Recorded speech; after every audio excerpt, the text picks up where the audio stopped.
Breaking news చూస్తూ ఉన్నాం. YCP నుంచి టీడీపీలో చేరిన ఎమ్మెల్యేలకు మంత్రి పదవులు ఇవ్వడంపై బీజేపీ సీనియర్ నాయకురాలు పురంధేశ్వరి అభ్యంతరం వ్యక్తం చేశారు. ఈ అంశంపై ప్రధాని మోడీ, అమిత్ షాలకు లేఖ రాశారు. 2 తెలుగు రాష్ట్రాల్లో ఫిరాయింపుల చట్టం అపహాస్యం అవుతోందని, ఒక పటిష్టమైనటువంటి చట్టం తీసుకురావాలంటూ పురంధేశ్వరి లేఖ రాశారు. వైసీపీ నుంచి టీడీపీలో చేరినటువంటి ఎమ్మెల్యేలకు మంత్రి పదవులు ఇచ్చిన విషయం తెలిసిందే. ఈ నేపథ్యంలో పురంధేశ్వరి లేఖ రాశారు. టీడీపీ ఎన్డీఏ గవర్నమెంట్లో భాగంగా ఉంది, అలాగే ఇక్కడ బీజేపీ కూడా టీడీపీ గవర్నమెంట్లో భాగంగా ఉంది. బీజేపీ దీన్ని వ్యతిరేకిస్తున్నట్లుగా కనపడుతోంది. పురంధేశ్వరి లేఖ రాశారు ప్రధాని మోడీకి, అలాగే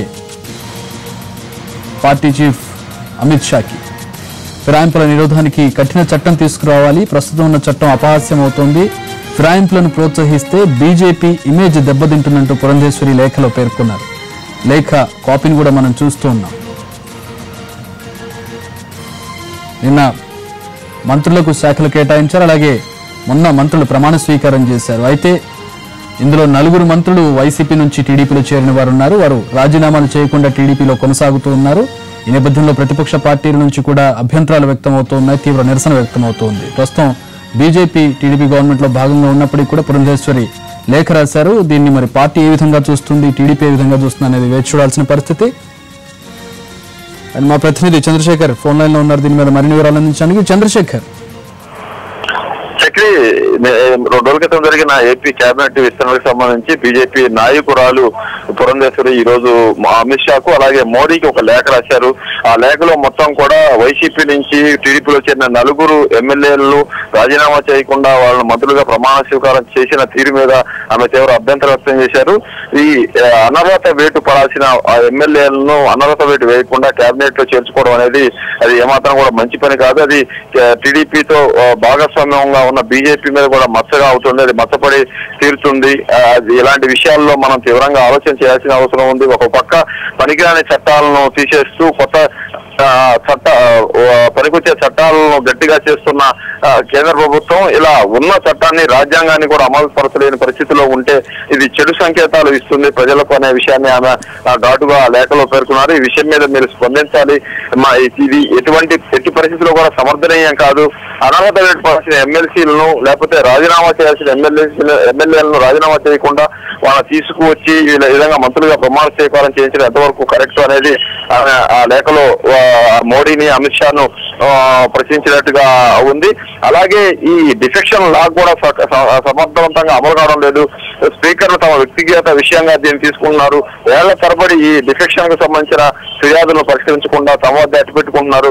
ఇలాంటి పరిస్థితులన్నీ కూడా తరచుగా జరుగుతున్నాయి. ఈ ఒక్క చోటే కాదు, ఈ రాజ్యాంగ సవరణ చేసినప్పటికీ పార్టీ ఫిరాయింపుల చట్టం సమర్థవంతంగా అమలు కావడం లేదు. కాబట్టి మిగతా చట్టాలను ఎలాగైతే గట్టిగా అమలు చేయాలని కేంద్ర ప్రభుత్వం పరిశీలిస్తుందో, ప్రయత్నిస్తుందో ఈ విషయంలో కూడా అలాంటి దృష్టినే పెట్టాలి. ముఖ్యంగా ఏపీలో జరుగుతున్న పరిణామాలపైన కేంద్ర ప్రభుత్వం దృష్టి పెట్టాలి. మీరు పర్సనల్ నా వ్యక్తిగత హోదాలో ఈ లెటర్ రాస్తున్నానంటూ ఆమె ఆ లేఖను ముగించారు. చక్రి, మొత్తానికైతే బీజేపీ టీడీపీకి మిత్రపక్షంగా ఉంది.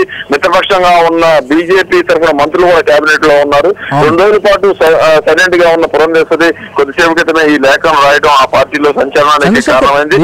అయితే ఇది కేంద్ర బీజేపీ మద్దతు ఉన్న దీనికి ఎంతవరకు ఉంటుంది పురంధేశ్వరి లెటర్ కు ఆ పార్టీ హైకమాండ్ స్పందిస్తుందా లేదా అని కూడా చూడాల్సింది. ఎందుకంటే బీజేపీ కూడా వ్యూహాత్మకంగా పావులు కలుపుతుంది. గతంలో కంటే ఈసారి కొద్దిగా బీజేపీ వ్యూహాత్మకంగా వ్యవహరిస్తోంది. సొంతంగా నిలదొక్కునే ప్రయత్నాలు ఆ పార్టీ చేస్తున్న నేపథ్యంలో పురంధేశ్వరి లేఖ సొంతంగా ఆమె రాసిందా లేక ఆమె వెనక ఎవరైనా ప్రోద్బలం ఉందా అన్నది కూడా అనుమానించాల్సిన పరిస్థితి కూడా ఉంది. చక్రి, దీని మీద రాష్ట్ర బీజేపీ అంటే ఏపీ రాష్ట్ర బీజేపీ నేతలు గానీ అధికార ప్రతినిధులు గానీ ఎవరైనా స్పందించారా? అధ్యక్షుడు స్పందించారా? అట్లా టీడీపీ నేతలు ఏమన్నా దీని మీద స్పందించారా?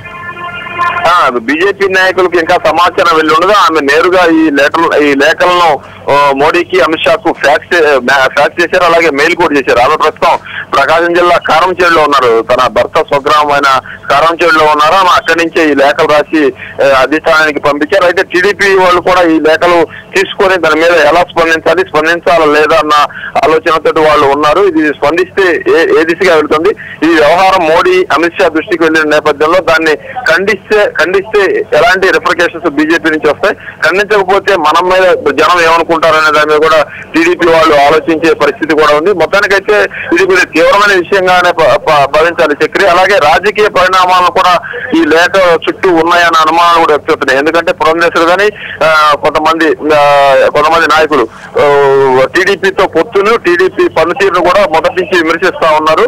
వీళ్ళందరూ కూడా ఒక గ్రూప్ గా ఉన్నారు. కన్నా లక్ష్మీనారాయణ గాని మరి కొంతమంది ముందు నుంచి చంద్రబాబు నాయుడుతో వ్యతిరేకత ఉండనే ఉంది. అవును, వీళ్ళంతా కూడా ఆ దృష్టిలోనే రాశారా లేకపోతే హైకమాండ్ ప్రోద్బలంతో ఏమన్నా ఈ పని చేశారా అన్నది కూడా చూడాల్సి ఉంది. ఎందుకంటే నలుగురు ఎమ్మెల్యేలు, వైసీపీ ఎమ్మెల్యేలు ఒకేసారి కేబినెట్ లో తీసుకోవటం మొత్తం తెలుగు రాష్ట్రాల్లో చర్చనీయాంశమైంది. జాతీయ స్థాయిలో కూడా ఈ విషయం వెళ్ళింది.